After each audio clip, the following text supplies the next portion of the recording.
Welcome Age of Vintage Society. William Smith, the rugged actor who starred on television on Laredo Rich Man Poor Man and Hawaii Five-0 and went toe-to-toe with Clint Eastwood and Rod Taylor in two of the more remarkable brawls in movie history. Why was William Smith one of Hollywood's legendary tough guys? Make sure to watch the video until the end and leave your thoughts in the comments. If you are new here, join our wonderful community by subscribing to the Age of Vintage channel. Music. You may not know his name, but you will recognize the face of handsome, powerfully built actor William Smith if you watch television or went to the movies over the past 7 decades. Throughout his career, Smith was known for persevering in a cutthroat industry. He was a fighter in every sense. Smith was a fascinating person with a diverse background. While working towards his doctorate, he landed a contract with MGM and never looked back. Over the next 30 years, Smith became one of the kings of B-movie and television villainy. He played more than 250 roles during his career, always in demand by casting directors who needed a guy who could throw or take a punch. Perhaps his most famous role came as bare-knuckle fighter Jack Wilson alongside Clint Eastwood in the 1980 movie Any Which Way You Can. Eventually the two have a showdown, but they come to each other's aid in a bar fight. Earlier in the movie, his character was a boxer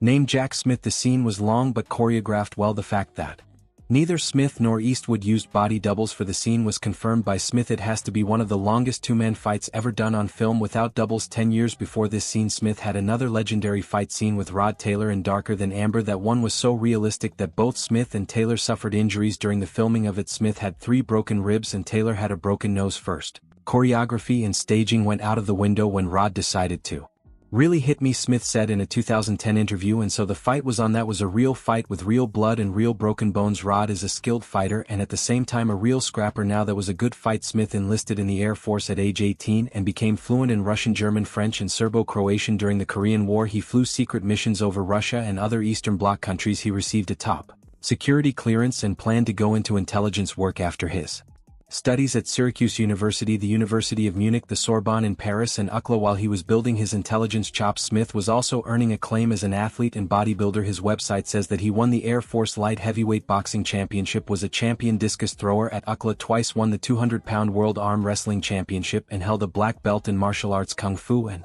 Kempo karate. Readers of bodybuilding magazines from the 60s and 70s are sure to recognize him from numerous covers and articles. He had 18-inch biceps and could do 5,100 continuous sit-ups and reverse curl 163 pounds, all of which helped solidify the 6'2" man as one of Hollywood's legendary tough guys. He worked out by regularly lifting 200-pound barbells. He also played semi-pro football in Germany and competed in motocross and downhill skiing events. He received a Lifetime Achievement Award from the Academy of Bodybuilding and Fitness in 1995.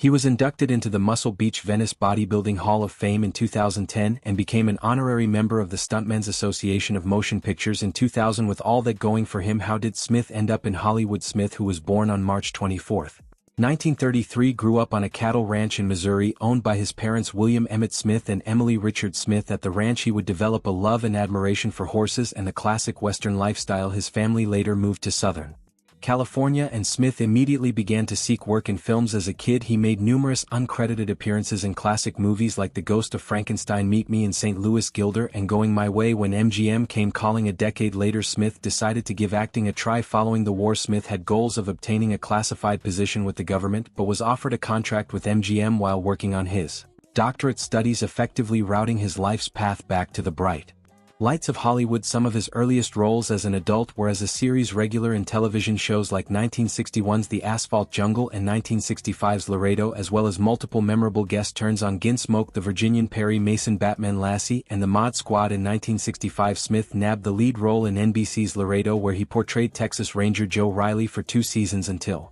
its cancellation in 1967. On Gunsmoke, Smith appears in a 1972 episode Hostage. His character beats Amanda Blake's character Miss Kitty Russell and shoots her twice in the back. Smith has been described as the greatest bad guy character actor of our time. In 1974, William Smith played the role of Toller in the Planet of the Apes television series episode The Gladiators, filming a wrestling scene. Mark Singer playing his on-screen son made a serious error of judgment. In my inexperience, I punched Bill in the stomach. That was the one and only time I've ever heard an actor or stuntman in my entire career, and I lived to tell of it. Bill had a reputation as notorious real-life tough guy, but we became fast friends. Apes star Ron Harper remained friends with Smith. William Smith was in The Gladiators, and boy was he well built. I'm still friends with him. In fact, I've become better friends with him in the last 5 or 10 years. He's an interesting guy because he's such a weight lifter with those arms and that chest, but he's also Very bright, he speaks I think 5 languages, isn't that amazing, and a nice guy. He played a lawman again in 1979 when he joined the final season of Hawaii 5-0 as Detective James Kimo Karu, one of 3 newcomers to come aboard after James MacArthur's departure. Smith, who is known for playing mostly bad guys, really enjoyed being able to play a hero on the popular CBS procedural. Perhaps his most memorable TV role came in 1976 when he played the villainous Anthony Falconetti in the hit miniseries Rich Man Poor Man, later reprising the role in the sequel Rich Man Poor Man Book 2. The bloodthirsty Falconetti was the arch-enemy of the series' central family headed by the Jawdash brothers played by Peter Strauss, and in the first installment only Nick Nolte. Smith rumbled with Eastwood and Buddy Van Horn's Any Which Way You Can in 1980, although Roger Ebert said the Any Which Way But Lose sequel was not very good in his 2-star review at the time. He did enjoy the pairing of Smith and Eastwood. It was to my immense delight that I immediately recognized the actor playing Jack Wilson. Ebert wrote he was William Big Bill Smith, who played a lot of motorcycle gang leaders in films of the late 1960s and still looks as fearsome as ever. He and Eastwood meet while out jogging one morning, and then he falls off a cliff and is rescued by Eastwood, after which he beats up a lot of guys who insult Eastwood's girlfriend in a bar, all in a day's work. The film's trailer described the fight between Wilson and Philo Beto Eastwood as the most knuckle-busting, gut-wrenching, brain-scrambling but bruising, lip-splitting brawl of all time. We shot it in Jackson, Wyoming, which is about 8,000 feet high in altitude, and I was smoking so hard at the time. Smith, an avid bodybuilder, appeared in 1982's Conan the Barbarian as the titular character's father opposite Arnold Schwarzenegger. He also played the Soviet Colonel Strelnikov in John Milius's Red Dawn 1984.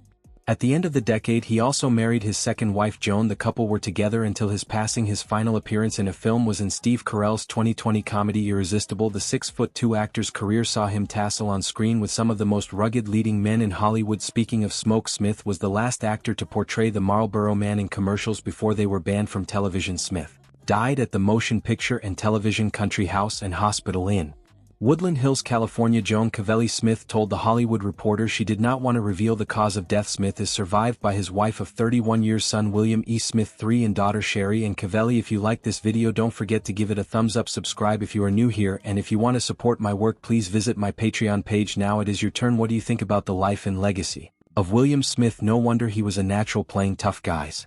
He was a tough guy.